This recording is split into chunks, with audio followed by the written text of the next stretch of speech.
off is real.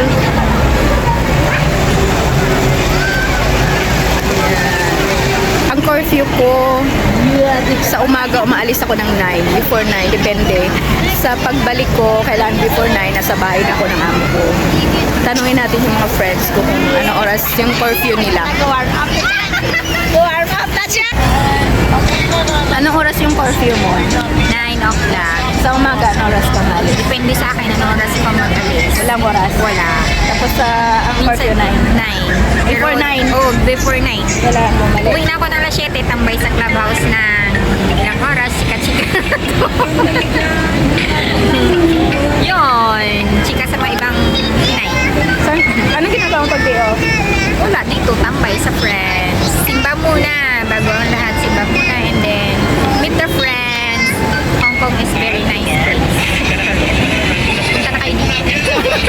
Thank you for sharing. Shake it, shake it, shake it. Ano oras curfew mo? Nothing. Wala. Wala. Kusawa? Yes. Ano oras Basta ka wag alis? lang wag lang lumipas ng 4. Sa umaga, ano oras ka alis? Depende. Wag ka lang abutin ng umaga. Yes. Wag ka lang abutin ng umaga. Hindi lang ako sisikatan ng araw, kundi sisikatan talaga ako ng araw. Sa Pinas. Ano oras curfew mo? Wala. Wala ka din curfew? Walang curfew. Sana Uuwi all kung mga walang kailan. curfew. Sa umaga, ano oras ka umalis? Depende kung anong oras ako magigising.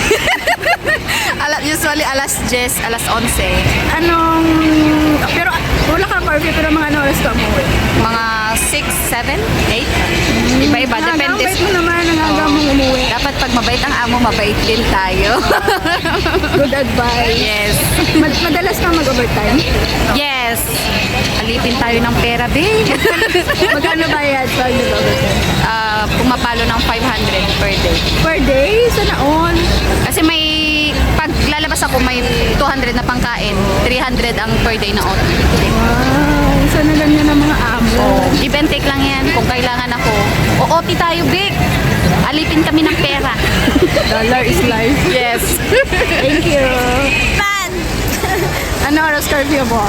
Alas 9. 9? 9 p.m. Ano oras ang alis mo sa umaga? 10. 10? Tapos, OT nag-overtime ka din? Yes, OT sa morning. Magkano OT mo pag half day? 120. Wow. Sana all. Parang ano na yun? Full day. Parang whole day. Thank you for sharing. Parang talaga ang